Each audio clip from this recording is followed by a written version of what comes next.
Hello everyone, कैसे हैं आप लोग। आई होप आप लोग अच्छे होंगे और आपकी पढ़ाई बहुत ही अच्छे से चल रही होगी क्योंकि टीआरई 4 आने वाला है।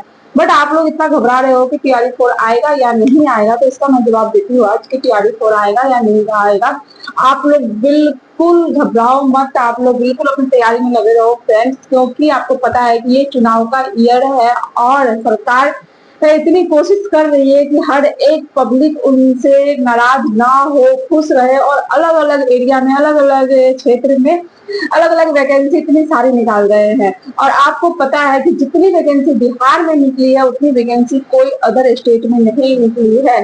तो आप बिल्कुल निश्चिंत रहो, टीआरई 4 जरूर आएगा क्योंकि ये चुनाव ईयर है और सरकार भी जानती है कि अगर हमने नहीं निकाला तो हमारा बहुत ही नुकसान होने वाला है, क्योंकि छात्र जो है वो सरकार तक अपनी आवाज पहुंचा रहे हैं कि आप अगर हम टीआरई 4 नहीं निकालते हो तो हम वोट नहीं करेंगे। तो इसीलिए टीआरई 4 जरूर आएगा। और आप देखो कि आपकी तैयारी कितनी है, आपने कितनी तैयारी कर रखी है कि अगर टीआरई 4 कभी भी आता है, चाहे वो अभी आए, चाहे वो 1 महीने बाद आए या वो चुनाव के बाद आता है, तो आपकी कितनी तैयारी है, आप कितने तैयार हो कि आप एग्जाम हॉल में जा करके बैठ करके पेपर दे सकते हो और रिजल्ट में अपना नाम दे सकते हो, देख सकते हो। तो ये आपके अंदर होना चाहिए कि हाँ, कभी भी एग्जाम होगा तो मैं उसके लिए तैयार हूँ। केवल वैकेंसी वैकेंसी बोलने से या हल्ला करने से कुछ नहीं होने वाला है। आपको उतनी तैयार भी रहना पड़ेगा कि जब भी वैकेंसी आए तो मेरा सिलेक्शन निश्चित हो। नहीं तो जो तैयारी करेंगे, कंटिन्यूटी तैयारी करेंगे, अपना कंटिन्यूटी बना करके रखेंगे, वो फिर अपनी वैकेंसी ले जाएगी, आपकी वैकेंसी एक वो ले जाएंगे और फिर आप देखते ही रह जाओगे। क्योंकि आपको पता है ये चुनावी ईयर है तो टीआरई 4 आएगा ही आएगा, चाहे वो अब आए या वो इलेक्शन के बाद आए। बट टीआरई 4 अगर हो गया तो फिर आप लोग हाथ मलते ही रह जाओगे, क्योंकि उसके आगे फिर कब वैकेंसी आएगी ये कोई पता नहीं है, कितने साल लगेंगे आने में। तो इसीलिए आप लोग प्रिपेयर रहो और अपनी कंटिन्यूटी बना करके रखो, डेली अपनी पढ़ाई करो। आपको यानी डेली अपनी पढ़ाई करना है, कंटिन्यूटी मेंटेन करके रखना है, सिलेबस कंप्लीट करना है और आप प्रीवियस ईयर का क्वेश्चन निकालो, फिर मॉक टेस्ट लगाओ। ये 4 चीज अगर आप कर रहे हो डेली लाइफ में तो सोचो आपकी तैयारी अच्छी चल रही है और कभी भी वैकेंसी आती है, कभी भी एग्जाम होता है तो आपका सिलेक्शन निश्चित है।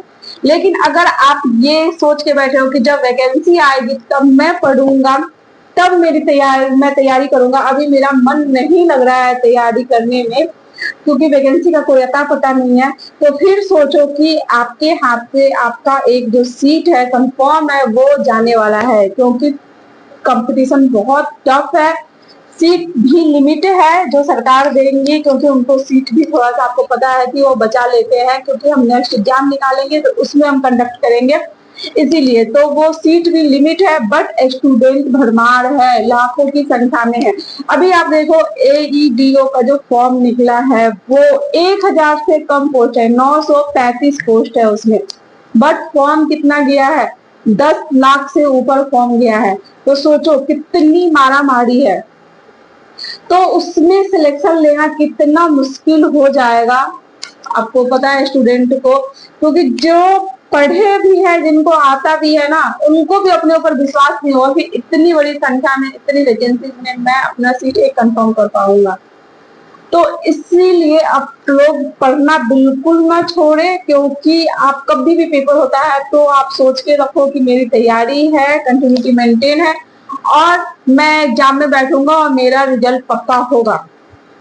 तो इस तरीके से आपको अपनी पढ़ाई करनी है। अगर एक बार मिस हो गया तो सोचो आप फिर कितने साल तक आप ऐसे ही लटके रह जाओगे और फिर अपने आप को कोसते रह जाओगे कि मेरे पास टाइम था, वक्त था और मैंने तैयारी नहीं किया, मेरे हाथ से वो निकल गया। बिल्कुल बिल्कुल फ्रेंड्स, आपको पता है कि जब जॉब नहीं लगती है, आप उस चीज की तैयारी कर रहे हो, जब जॉब नहीं लगती है तो वो कितना बुरा लगता है। अपने बारे में नहीं तो कम से कम अपनी फैमिली, अपनी मम्मी पापा के बारे में सोचो, जो वो आस लगा के बैठे हैं कि वैकेंसी आएगी और मेरा बेटा टीचर बनेगा या मेरी बेटी टीचर बनेगी, वो इतना आस लगा के बैठे हैं। अगर आपका फिर नहीं हुआ सिलेक्शन तो सोचो उनपे क्या बीतेगी, फिर वो क्या कहेंगे कि इस बार सिलेक्शन नहीं हो पाया। बट थोड़ा तो बुरा लगता है, भले माँ बाप को अपने बच्चों के साथ देना चाहिए और देना ही चाहिए, लेकिन थोड़ा बुरा तो लगेगा आपको भी और आपके मम्मी पापा को भी। तो इसीलिए अपनी कंटिन्यूटी मेंटेन करके रखिए, अपना सिलेबस कंप्लीट करिए, पीवाईक्यू करिए और मॉक टेस्ट आप जरूर लगाइए, जिससे आपका सिलेक्शन हो जाए, चाहे जब भी एग्जाम हो।